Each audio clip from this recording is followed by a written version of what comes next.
mașina, merge. Spuneți-ne ce problemă ați avut la bloc cu administratora sau cu cine? Am avut o foarte mare problemă, pentru că doamna Oțeleanu, Aurelia, la firma Ubicuie SRL, locuind în strada Lânii, unde are firma dânsa, a fost administratoră, ne-a încasat suma de aproximativ 2.983.000, deci 220 de lei.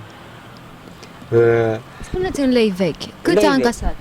În lei vechi, deci 298 de milioane, aproximativ 300 de milioane.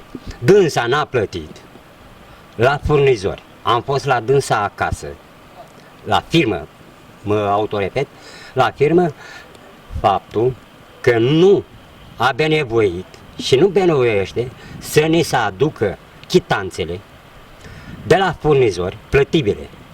Atât timp am fost în nenumărate ori, am fost la poliție, am fost neștiind de câte ori și a luat angajamentul când data care scrie pe, nu am la mine acum hârtia, în data de 24 trebuia să vină să se prezinte la ora 10, să predea contabilitatea financiar.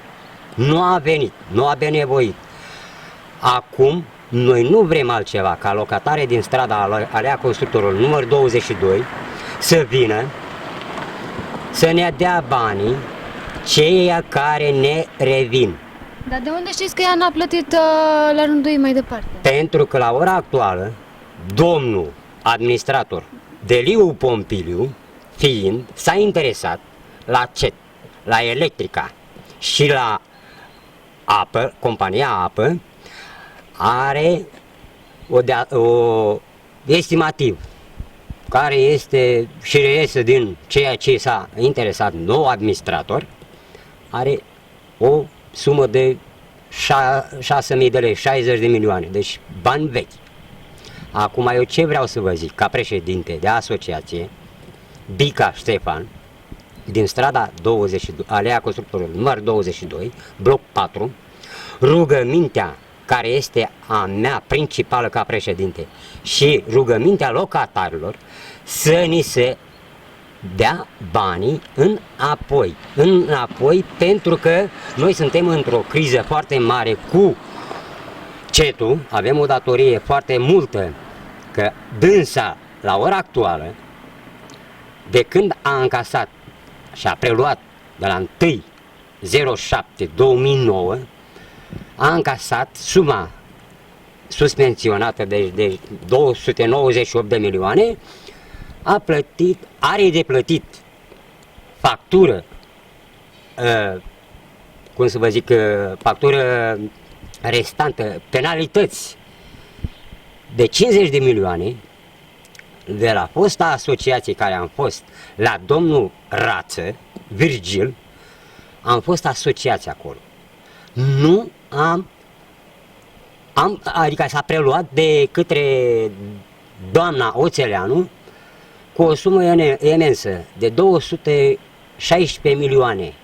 Da. Acum fiind în pragul de a rămâne fără căldură și fără apă caldă. Nu s-a dus să reeșaloneze datoriile? Nu a fost, m-a mințit, dar dânsa, prin radio, televiziunea RTT-ul, vă rugăm cu sprijinul din partea mea, din partea locatarilor, să ne sprijiniți, ne ajutați pe căile astea care sunt acum drastice, care dânsa a plecat cu 300 de milioane, deci bani vechi. Ați încercat să mai dați de ea? Ați mai căutat-o la telefon, la firme, acum, de curând? Am căutat-o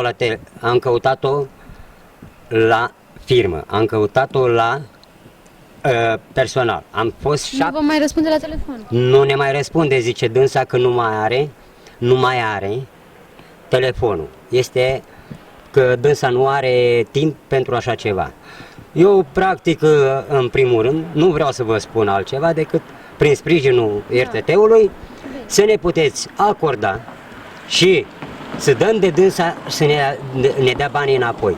Pentru că dânsa refuză categoric și noi nu suntem copilași din aia de 2 ani de zile. Sunt foarte mulți revoltați. Bine. Vă foarte mulțumesc!